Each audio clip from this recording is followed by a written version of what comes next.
આપની કંપનીમાં ચર્ચા કરીએ. કેપી ગ્રુપના સીએમડી ડોક્ટર ફારૂક પટેલ આપણી સાથે જોડાઈ ગયા છે મુંબઈ સ્ટુડિયો પર. સર, ગુડ આફ્ટરનૂન, સ્વાગત છે આપનું. અને સૌથી પહેલા તમારી પાસેથી જાણવા માંગીશું, જે રીતે વાઇબ્રન્ટ ગુજરાત જે અત્યારે આપણે જોઈ રહ્યા છીએ, ખાસ એના પર એક ફોકસ આવતું દેખાઈ રહ્યું છે.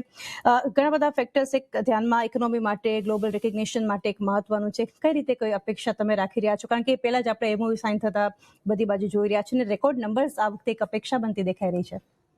Very good afternoon to you. ઘણું જ વાઇબ્રન્ટ છે અને ખરેખર ઘણું જ વાઇબ્રન્ટ ગુજરાત જઈ રહ્યું છે. અને માર્કેટના દરેક સેક્ટરમાંથી ઘણા જ મોટા એમઓયુ ગુજરાતમાં થઈ રહ્યા છે. અને જ્યાં સુધી અમારી કંપનીનો સવાલ છે, અમે પણ 17,000ની ઉપરના એમઓયુ કર્યા છે ગુજરાત ગવર્મેન્ટ સાથે. અને લાસ્ટ ટાઈમ અમે 2013માં જ્યારે શ્રી નરેન્દ્ર મોદી સાહેબ જ્યારે સીએમ હતા એ વખતે અમે લોકોએ 768 કરોડના એમઓયુ કરેલા 50 મેગાવોટના, જે અમે ઘણી સારી રીતે, અને અમે એક જ એવા વ્યક્તિ છે કે જેમણે પૂરું કમ્પ્લીટલી એમઓયુને ઓબે કર્યું છે અને કમ્પ્લીટ કર્યા છે. તો આ વખતે પણ 17,000 કરોડની ઉપરના જે એમઓયુ છે એ અમે લોકો ઈચ્છીએ છીએ કે ઘણી સારી રીતે 2027 સુધીમાં પૂરા કરીને થાય એવી અમારી અપેક્ષા છે. સાથે સાથે વર્ષની જ્યારે શરૂઆત થઈ છે તો તમારી પાસેથી થોડું જાણવા માંગીએ, શું આઉટલુક સોલાર અને વિન્ડ ઓર્ડરિંગની અગર વાત કરીએ તો આઉટલુક તમારા મત મુજબ કઈ રીતે રહેશે? સાથે જ ઓએમસીસ જે છે એક ટર્ન અરાઉન્ડ આપણે એમાં જોઈ રહ્યા છીએ, કઈ રીતે એના પર મત રહેશે? વિન્ડ અને સોલર એક આગળ પણ મેં કીધું છે કે એનો બીજો કોઈ ઓલ્ટરનેટિવ નથી હમણાં. ચાહે આપણે ગ્રીન હાઇડ્રોજન તરફ જઈએ તો પણ વિન્ડ સોલરની જરૂર પડશે, અથવા તો હમણાં પર કન્વેન્શનલને જો આપણે ચેન્જ કરવું હોય તો આપણને વિન્ડ સોલર માં જ જવું પડે. અને જે રીતે આપણે આગળ વધી રહ્યા છીએ રિન્યુએબલ તરફ, અને જે રીતે આપણને હાકલ કરવામાં આવી છે કે 2030 સુધી આપણે 500 ગીગાવોટ સુધી આપણે પહોંચીએ, તો એના માટે વિન્ડ અને સોલર એક સરસ પર્યાય પણ છે. અને આપણે રિન્યુએબલ તરફ જો આગળ વધવું હોય તો વિન્ડ અને સોલરને ખૂબ જ આપણે પ્રોત્સાહન આપવું જોઈએ, અને એ આપી રહી છે સરકાર. અને મારા ખ્યાલથી બહુ જ નજીકના સમયની અંદર આપણે 500 ગીગાવોટ સુધી 2030 સુધીમાં પહોંચી જઈશું એવી અપેક્ષા છે. ઓકે ફારૂકભાઈ, યતિન હું જોડાઈ રહ્યો છું તમારી સાથે શોમાં. અને વાત કરીએ તો ઓબ્વિયસલી તમારી ઓર્ડર બુક અત્યારે હેલ્ધી છે. 300 કરોડ તમે QIPના હિસાબે તમે રેઝ બી કર્યા, ઘણા બધા માર્કી ઇન્વેસ્ટર્સ આવ્યા. સૌથી પહેલા QIPની ડિમાન્ડ કેવી હતી, કયા ઇન્વેસ્ટર્સ આવ્યા, અને આજે 300 કરોડ તમે રેઝ કર્યા એ કેવી રીતે તમે યુટિલાઇઝ કરશો? અને તમને લાગે છે કે આ 300 કરોડની સિવાય બી હજી શોર્ટ ટર્મમાં ફંડ્સ તમને લાગશે કે અત્યારે ઇક્વિટી સાઇડની જે ફંડિંગ રિક્વાયરમેન્ટ છે એ ફૂલ્લી ડન છે? જો આપણે યતિનભાઈ, એક વસ્તુ છે કે પહેલા કંપનીનું ડેટ જે હતું 1:2 હતું, આજની તારીખે 1ની પણ નીચે ચાલ્યું ગયું આફ્ટર QIP ડન.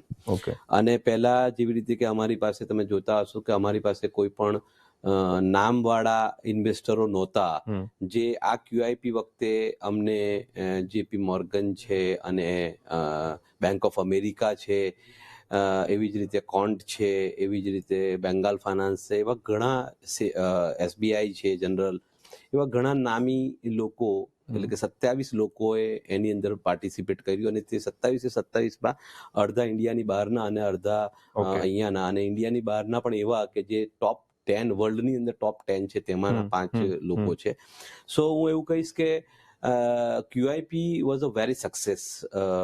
અમે લોકોએ મારા ખ્યાલથી 38 કે 40 મિટિંગો કરી હતી, અને તેની અંદર 27 જણાએ અમારામાં ભાગ લીધો, અને દે આર હેપી એવું અમને જાણવા મળે છે. કેમ કે વિધિન 12 hours અમારો QIP 3 ગણો સબસ્ક્રાઇબ થઈ ગયો. અને રહ્યો સવાલ કે બીજું ઇન્વેસ્ટમેન્ટ જ્યારે અમને જોઈતું હશે, અને ઓફકોર્સ કેમ કે અમે MOU કર્યા છે અને અમને પૈસાની જરૂર પડશે જ, તો તે વખતે પણ અમે જો માન લો કે અમને જરૂર પડશે તો અમે QIP લઈને આવીશું. બીજી કંપનીઓ બી છે અમારી, એમાં પણ લઈને આવીશું. અમારો ધ્યેય એક જ છે કે કોઈ પણ હિસાબે આપણે 2030માં 500 ગીગાવોટનું જે નરેન્દ્ર મોદી સાહેબનું સપનું છે કે આપણે એને રિન્યુએબલ એનર્જીને આપણે કરી નાખીએ, તો અમે જેટલું બને એટલું અમારો પુશઅપ કરી રહ્યા છીએ અને અમે કરવાની કોશિશ કરી રહ્યા છે. ઓકે, અને આ 300 કરોડ યુટિલાઇઝેશન ડિપ્લોયમેન્ટ કેવી રીતે થશે? 300 કરોડનું યુટિલાઇઝેશન ખાવડાનો એક અમારો પ્રોજેક્ટ છે, 240 મેગાવોટ ડીસી અને 200 મેગાવોટ એસી, જે GUVNL નો અમારો બીડ થયો છે અને અમે જીત્યા છે એને, અને એનું ડિપ્લોયમેન્ટ એની અંદર થશે. ઓકે, એમાંથી 300 માંથી ઓલરેડી પેનલ અને એના એડવાન્સીસ અપાઈ ચૂક્યા છે.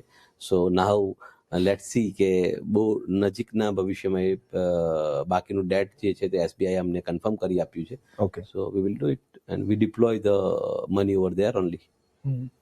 ચાંદની? જી સર, સાથે જે તમે વાત કરી કે જ્યારે ગુજરાત તમારીની વાત આવી 17,690 કરોડનું જે ઇન્વેસ્ટમેન્ટ કંપની દ્વારા છે, તો એની થોડી ડિટેલ્સ તમે વ્યુઅર્સ સાથે શેર કરી શકો અને ટાઈમલાઈન એના માટેની કઈ રીતે નક્કી છે? 2027 સુધીનું અમારું એ છે કે અમે 2027 સુધી, અને અમારી ડિફરન્ટ કંપનીઝ છે, અને ઓલ ટુગેધર અમારા જે MOU થયા છે તે લગભગ 12 જેવા અમે લોકોએ MOU કર્યા છે, અને અલગ અલગ કંપનીના કર્યા છે. એમાં સોલર પણ છે, વિન્ડ પણ છે, હાઇબ્રિડ પણ છે, અને ત્યાર પછી હાઇડ્રોજન, ગ્રીન હાઇડ્રોજન પણ છે. તો એવા અલગ અલગ અલગ કંપનીથી અમે લોકોએ કોઈક જગ્યાએ 1000 કરોડ, કોઈ જગ્યાએ 800 કરોડ, કોઈ જગ્યાએ 1700 કરોડ, એમ કરીને બધું થઈને અમે 17,690 કરોડના MOU અમે કર્યા છે. અને અમારી બેન્ડવિડ્થ ધીમે ધીમે મજબૂત થતી રહી છે, અને તે આપ બધા જ જોઈ રહ્યા છે કે છેલ્લા 5 વર્ષમાં કંપનીનો જે ગ્રોથ છે એ મેં તમને પહેલા પણ કીધું એ રીતે કે આગળ પણ 2013માં અમે લોકોએ 768 કરોડના MOU કર્યા હતા, અને યતિનભાઈ અને ચાંદનીબેન કે અમે કહીશું કે અમે એક જ એવી કંપની છે કે જેણે 100% 768 કરોડના MOU જે કર્યા હતા એનું કામ કરીને આપ્યું છે, અને આગળ પણ અમે કરીશું. જી, ડેફિનેટલી.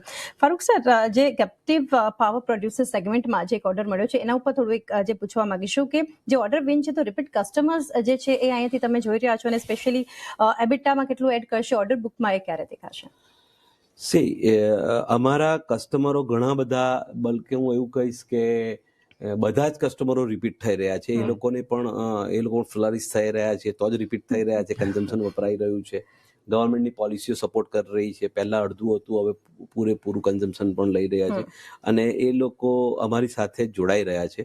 અનુપમ રસાયણ હોય કે ગ્રીન લેબ હોય કે ક્રિએટિવ હોય, એવી જ રીતે મોટી કંપનીઓમાં આદિત્ય બિરલા હોય, તો એ ઘણા બધા લોકો અમને રિપીટેશનમાં ઓર્ડર્સ આપી રહ્યા છે, બિકોઝ ઓફ ધ અમારી જે એક્ઝિક્યુશનની ટીમ જે છે, અને અમે જે રીતે એક્ઝિક્યુટ કરી રહ્યા છે પ્રોજેક્ટ્સને, એનાથી પ્રભાવિત થઈને અને એમાં ઝીરો એરર, ઝીરો ટોલરન્સની નીતિની સાથે અમે ચાલી રહ્યા છે, અને એના કારણે અમને વધારેમાં વધારે ઓર્ડર્સ રિપીટ મળતા જ રહે છે.